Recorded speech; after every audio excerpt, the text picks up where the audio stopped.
Eu acredito que se nós tivéssemos num parâmetro de 2002 ainda de comunicação, o Lula talvez tivesse uma aprovação ainda maior do que ele teve naquele período, frente às dificuldades que ele tem em relação ao Congresso, mas o que ele tem conseguido entregar para a população, porque são dados extremamente relevantes e existe uma alteração de governo muito evidente, muito rápido, né? De um ano para o outro, a gente teve uma alteração em termos econômicos, de empregabilidade, de colocação do Brasil no cenário mundial, de fim de. Né, porque a extrema-direita, isso é uma estratégia, né? A extrema-direita fascista, ela precisa o tempo todo estar criando factóides e violência, e discussão e atrito, era diário, né? Se a gente for lembrar, de 2019 até 2022, todo dia tinha uma frase polêmica que virava uma discussão em grupos, etc. Bom, só que hoje, né, a comunicação não é a mesma que nós tínhamos no primeiro governo Lula, por exemplo. E eu vou te dizer que talvez a mídia corporativa seja secundária frente às redes sociais nesse contexto. Porque vamos pegar o caso do Pix, né? Aquela fake news, aquela mentira sobre o Pix, que iria ter taxa, que o imposto de renda ia ser cobrado sobre o Pix. O que acaba acontecendo? Se nós formos observar, todas as políticas do governo Lula vão no sentido de isenção do imposto de renda até R$ 5.000, vão na lógica de aumento do poder aquisitivo do salário mínimo, vão na lógica de aumento do poder de compra do assalariado do brasileiro, vão no sentido de aumento da quantidade de carteiras assinadas, menor taxa de desemprego da história, uma inflação controlada ainda dentro da meta. Então, tem vários pontos e a própria questão do combustível, que agora é a pauta desse fim de semana. Se a gente for observar, se tivesse seguido a política do Bolsonaro, né, começa com Temer e vai pelo Bolsonaro, essa paridade com o dólar, provavelmente com essa questão do ICMS, hoje a gasolina chegaria aí talvez a 10, 11 reais no dia de hoje, agora, esse final de semana.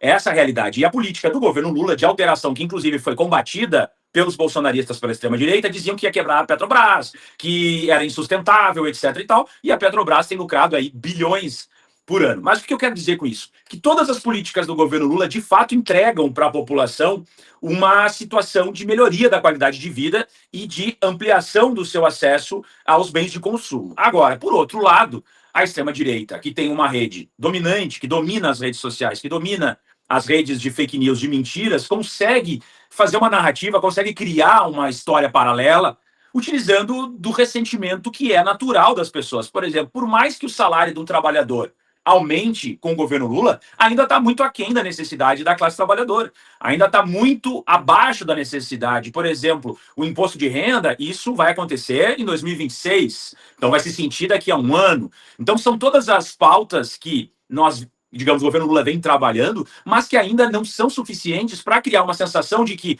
de fato, a minha vida melhorou. Embora esteja melhorando, entende? Mas é muito fácil tu pegar, está melhorando, mas ainda está muito além daquilo que eu necessito. E é disso que eles se aproveitam. Então, eles pegam esses pontos desse ressentimento da classe trabalhadora criada por eles próprios. Né? É a mesma coisa, é o Trump lá nos Estados Unidos ganhando voto de latino, entende? Para depois expulsar. Mas pega esse ressentimento dessa população, pega essa necessidade, essa lógica de revolta contra o establishment, como se essa classe dominante não fosse o próprio establishment, mas ela diz que o establishment é aqueles que defendem a democracia, são as instituições de Estado, entende? Que eles querem destruir para ampliar o seu poder. Então, esse para mim é o ponto-chave. Como nós vamos lidar com mentiras, com a fake news e com a velocidade de propagação desse tipo de conteúdo frente a melhoras no quadro econômico e da classe trabalhadora, mas que ainda estão além, de fato, das necessidades de um país totalmente desigual, que foi completamente destruído durante 6 anos, a partir do governo Temer, ou até mesmo antes, final do governo Dilma, onde ela já estava completamente engessada, né, pelo Congresso Nacional. Então a gente vem aí de uma década perdida no Brasil, e como o governo Lula vai conseguir, nos próximos 2 anos, sanar essa situação. Porque, no meu entendimento, frente à correlação de forças que o governo Lula tem no Congresso Nacional,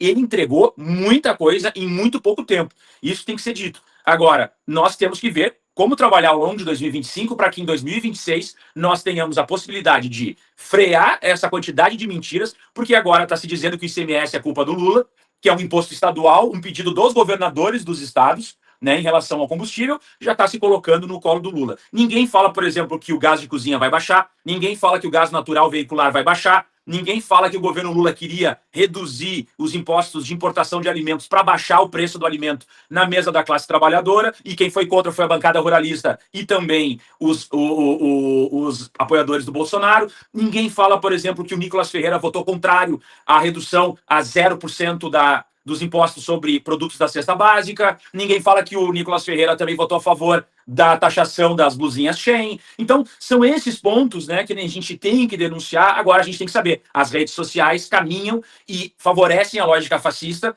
desregularam completamente, e nós teremos que ter ferramentas para punir essas pessoas, e por isso é tão importante essa cassação, por exemplo, da Zambelli nos últimos dias, que talvez seja a nossa saída, né, que é, vamos chamar de censura, dane-se. Nós temos que demonstrar que pessoas que mentem deliberadamente têm responsabilização no nosso país.